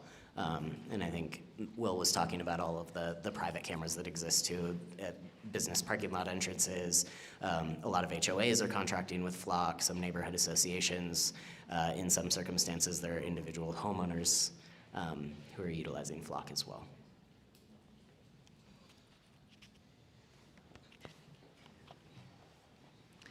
Can you all speak to penalties for breaking state law and sharing private identifying information for immigration purposes?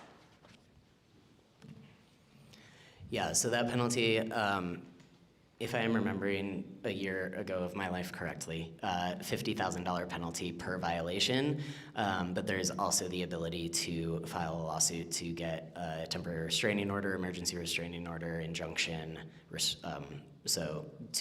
for a judge effectively to say that the entity who is violating the law must stop that practice immediately, which we have seen in a lot of cases where city councils have voted to end their FLOC contracts early, have voted to not renew their FLOC contracts. It tends to take a lot more effort and action than that on behalf of the city to actually get FLOC to stop using the cameras that are there and to not put up new cameras after those votes are taken. So I think you kind of started to answer this already, but is that being enforced at all anywhere with like the $50,000 fines for breaking that state law? That is a great question for your Attorney General. And a great question to ask every single Attorney General candidate who is running, because there is an AG race this year.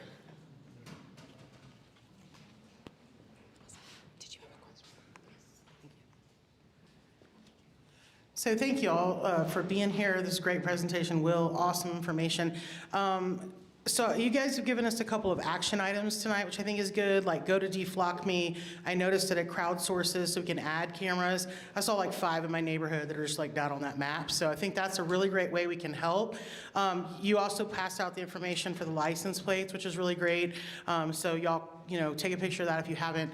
I think the other thing I was wondering though, as far as like action items, you were talking about the problem of being able to actually file a case. So what can we do that's actionable to assist to get that on the board? Because I think that's probably one of the critical things we have to do is put this into the justice system, into the court system, and start really fighting it and really create some kind of legislation about that. So how can we help? You said, I know you guys are super busy, trust me, I understand that. So how can we help with that, right, to help support you guys? One thing that is really helpful generally to push our legal team to prioritize things is go to our website at aclu-co.org and submit an intake, a legal intake on our website. The more intakes that we get about the same issue across the state, the higher those rise as priorities for our legal team. So if everybody in this room and all of your friends and neighbors wanted to go send an intake to our legal team, they might get mad at me for saying this, but I won't be mad at you for doing it. It's ACLU-co.org. That's our website. And I will come find you before I leave and show you exactly where it is, because my brain is having a really hard time of like remembering where you click to get there without it in front of my face. And our organizers are going to be writing some of this information down as well. There's clipboards up here to sign up for our mailing list, so we'll make sure to mail out kind of a follow-up email after this, so we can get all that information to everybody. So if you are interested in follow-ups, definitely come and put your email up here on your way out. I was just going to also add to that, if you want to go to ij.org, you can also, there's a button on there that says report abuse. But something that's very helpful there is that helps us see where there's particularly egregious violations of people's rights. We had one instance where someone contacted us because they had a flock camera pointed directly at their driveway. And so when people drove by, it was taking photographs of their driveway. And so we were able to get that camera to be taken down by speaking actually to the policymakers in the city. But that is one of the ways that you can help out.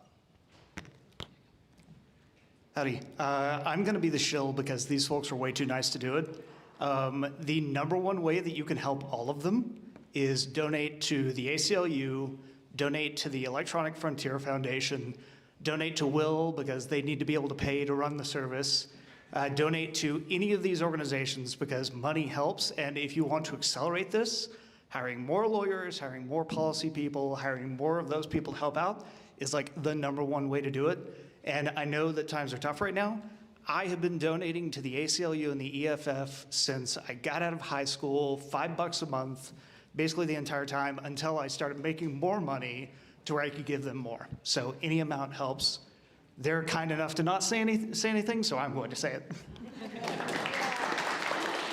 Thank you. We just had a question online. I think, Tom, you can speak to this. The question was, why not connect with a state legislator to write a bill? That's something you absolutely can do, and our model legislation is available on our website. So if you want to read the PEEPS Act and make sure that the acronym gets into the legislation also, it's up there. It's available. If you go to Plate Privacy Project, you could just Google that and Plate Privacy Project IJ, or just go on our website. You'll be able to find that information. I'll also say Senator Amable, and I know Tom pointed this out earlier, is running that bill this legislative session that started today. So feel free to, if you want to reach out to me through email, I'm happy to keep you up to date on when committee hearings will be for public testimony for that bill as well, if you have interest in engaging. It hasn't been introduced on the floor yet, so there is not a bill number yet, but there is an amazing acronym. Legislators love acronyms. Really quickly, concerning that bill, I am a legislative aide for Rep. Jackie Phillips, House District 31, where you're in right now.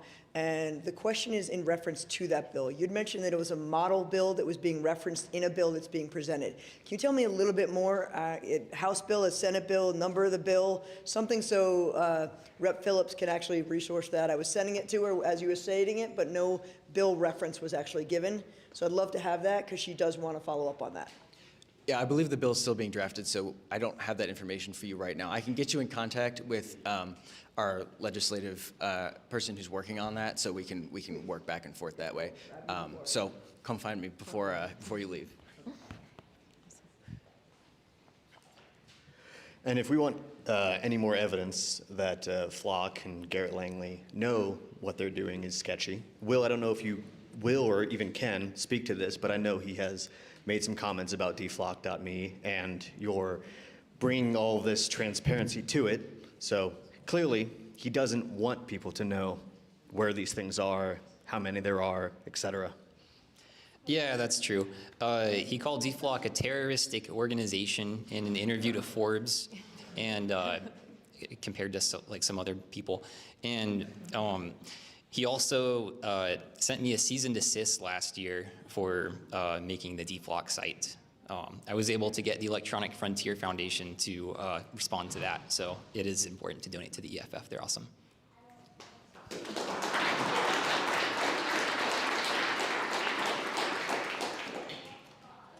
I just wanted to emphasize what Tom said earlier, that it's such a privilege to be having this conversation here. I used to work in Palantir, which is a surveillance company, so I understand a lot of these systems as the beginning of the militarization of our civilian society. What really concerns me is that we're facing like complex hardware, software, and AI models that are really hard to understand, which have entered our society in the past 20 years only. You know, it's really up to people like the ACLU, Institute of Justice, and Will here, you know, to illustrate and show how these systems work. And Colorado really right now is pioneering that. And just like in the past, we pushed for legislation that was progressive and showed the country what was, you know, right and what protected our rights. You know, we have to continue supporting people like we have here, continue expanding these conversations, telling everyone we know about this, and putting pressure on our representatives. So thank you. I just wanted to emphasize what incredible resources these institutions provide, these individuals provide as well. And my question was, you know, if you could share any more resources. I think part of what you do, Will, for example, that's really inspiring is visualizing these complex systems, allowing people to see where it is and how it is. A question to you would be, what else do we need to see, or how else do we need to make these things more visible for people? And a question for the others here would be, what other resources do you think help explain the complexities of surveillance, ALPRs, drones, and the things that Colorado is facing today? Thank you. Yeah, I would say tell everyone you know about them. The most important thing is that people know about these. A lot of people have opinions on these things, whether they like them or don't like them, but if people don't know about them, they can't share their opinions, and we can't move forward. So yeah, I guess, well, yeah, that's what I have. I'll just say that no matter how complex the technology gets, the Fourth Amendment sticks around, and you still have rights under the Fourth Amendment. And so defending those rights are what really matters, because there will constantly be threats to your rights, and being aware and being engaged with them is really what's going to protect them. Yeah, I would say invite Will to all of your parties, because he's great at explaining how these systems work. But I think also for folks who really have a lot of knowledge in how these systems work and how complex and complicated they are, finding ways to explain why that is so harmful to people who have no idea in context about how the systems work, because I think that is kind of a hard area for us, right? And I think a lot of these systems seem so complex, and I think because of the prevalence of AI and different types of technology in this realm, people just assume that it's good and safe because computers are supposed to be smarter than us. And I think there's a whole lot of people who forget that, like, computers are built by people. They literally can't be smarter than us, right? But yeah, I also wanted to add, if you have legislators who you don't think are on the same side of this issue as you are, there's a whole lot of elections coming up this year. And you can pick a new one. So engage in that right as well.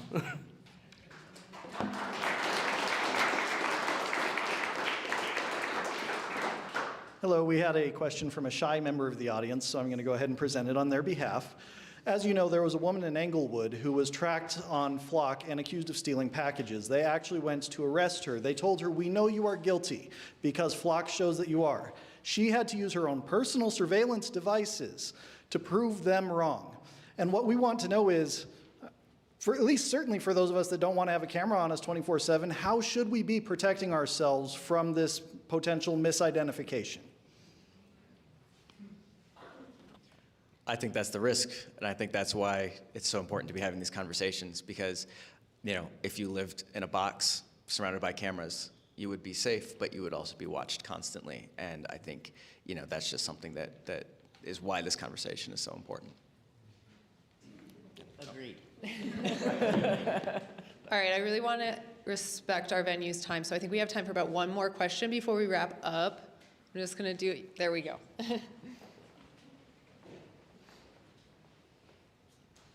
I'm coming from somewhat of a different perspective. I appreciate the policing agencies. I don't work for a policing agency, but I too want to be protected, right? Have we considered whether they're being adversely affected by Flock? In other words, are we going to replace them someday and there will not be a need for them? I mean, this just seems really frightening, all of it. I mean, inclusive of the Fourth Amendment. I mean, it just feels really frightening to me. Like, have they considered that maybe their jobs won't exist someday? That's a real consideration. Thank you.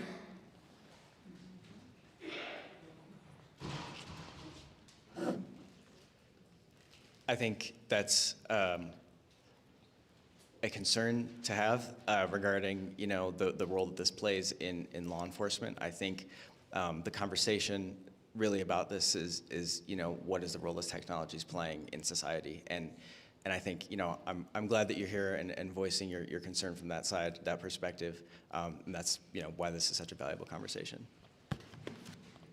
Awesome. Thank you. Oh, Sorry, I just wanted to add too, I mean, I think if you talk to the people who own these tech companies, I mean, their hopes and dreams are that robots are going to replace all of our jobs at some point, right? But I think the important thing to think about too is not only the future implications of these technologies on police or workforce in general, but also what these police agencies could be losing in credibility, in trust with community, when they are partnering and contracting with private companies that have proven time and time again, very publicly, that they cannot be trusted.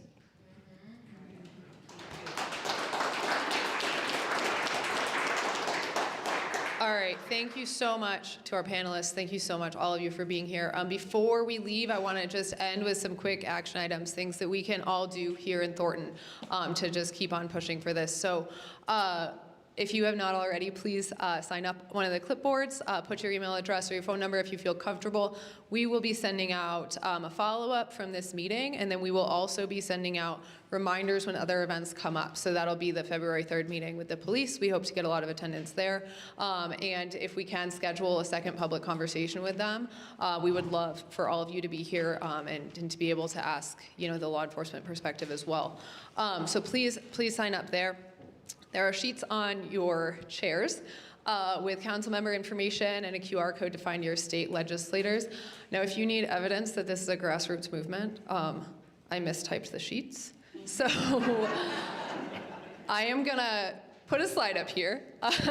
All of the emails and phone numbers are correct for the council person that is on that line, but their wards are listed incorrectly in some cases. Ben, could you put my slides back up? And thank you, Stephen, for making me this emergency slide 5 minutes before we started.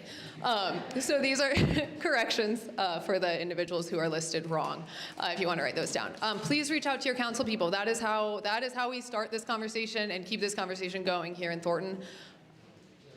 Also, at the bottom of that sheet, you'll find our email address for our organizing group. If you did not have a chance to ask a question tonight, or if you think of something later, if you're watching on the live stream and your question didn't get answered, please do reach out to us, and we'll compile those questions and we'll get them to a place where they can be answered. So.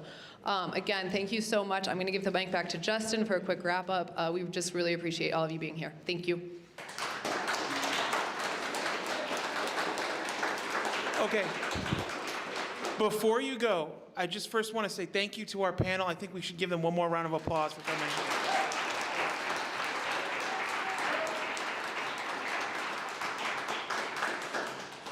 think one of the most important thing to take away from this meeting and to remember on what you can do to follow up on this is to remember persistence is the path forward. And this is only step one. Now, the city council, we want to hear your voice. We want you to come to our meeting and tell us how you feel about Flock.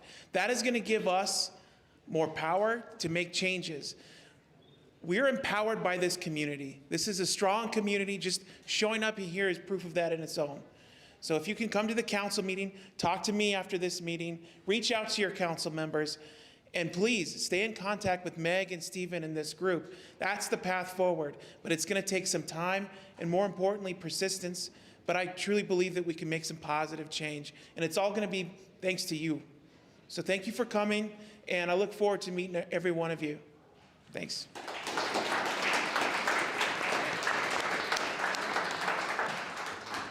We did it.